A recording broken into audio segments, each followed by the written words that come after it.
Guys, I really need us to sit with this today because this is bigger than passport news. This is bigger than relocation trends. This is bigger than immigration conversations. I mean, the real question is this: are Nigerians giving up the passport or they are giving up hope?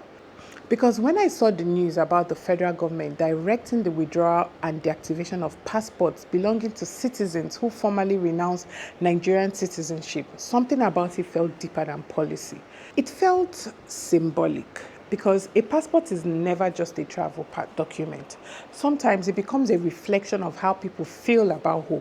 For some people, it's just paperwork, but for others, it represents identity, belonging, and everything they've ever known.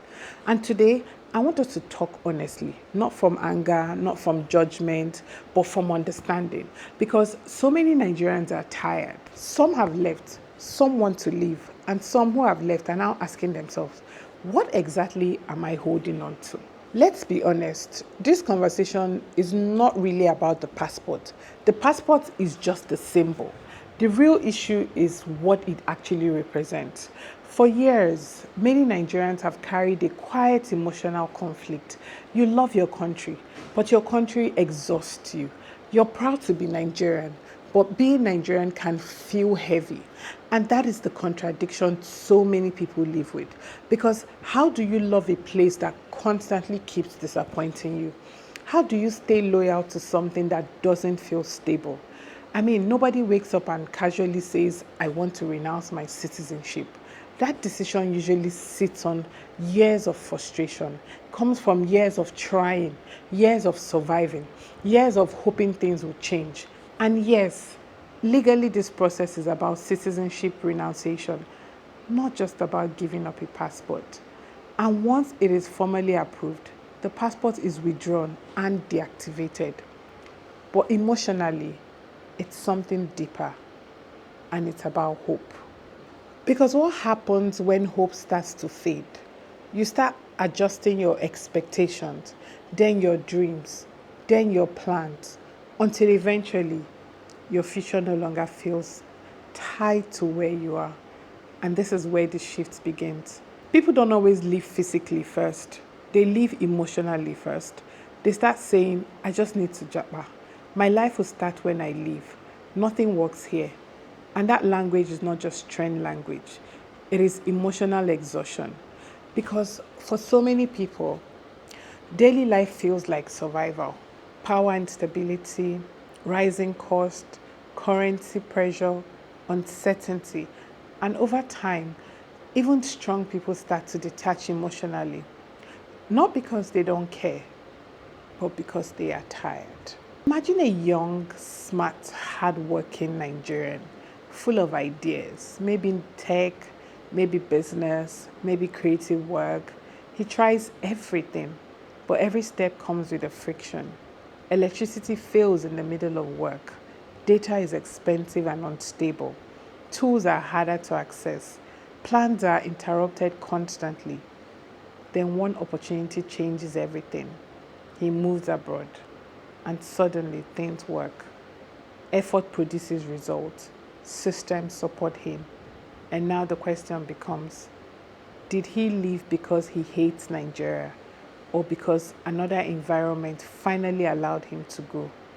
Sometimes people don't leave home, they leave limitation. Let's talk about something real.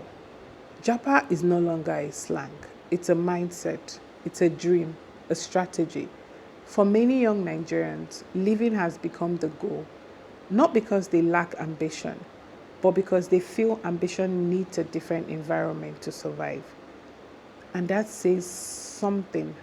I mean, it means the issue is not talent, it is structure. And I think sometimes older generations misunderstand this. They say, we suffered, so you should too. But this generation is not refusing to work hard. They are refusing unnecessary struggle. There is a difference. Imagine a young boy, he teaches himself editing, he learns AI tools, he builds skills online, he's doing everything right. But power cuts and interrupts his work.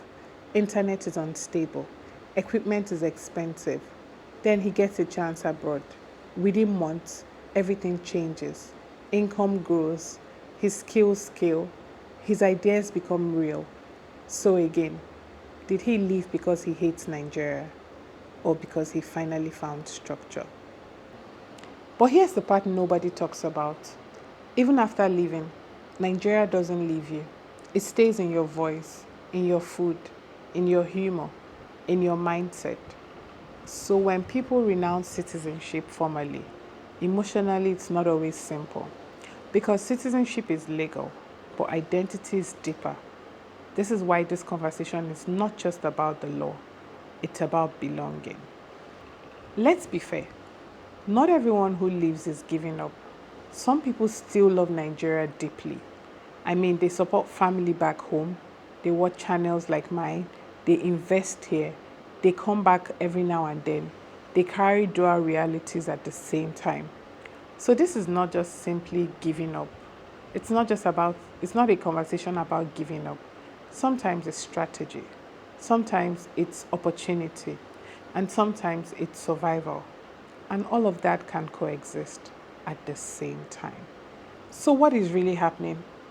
I think we are witnessing emotional migration. Before people leave physically, they leave mentally. They stop believing in possibilities here. And once hope moves, everything else follows. Because hope is what keeps people rooted. And when hope becomes fragile, movement becomes natural. Now let's talk honestly about solutions, because that's what I love to do. If we want people to stay or even return, some things must change. Systems must improve. Electricity must be stable. Economy must be predictable. Safety must be prioritized. Policies must support growth, not frustrate it, but beyond systems, there is something deeper, which is dignity. People need to feel like effort matters, like success is possible here. Like they need to feel like life can actually work here. And lastly, believe. Because once people stop believing in tomorrow, they stop building here.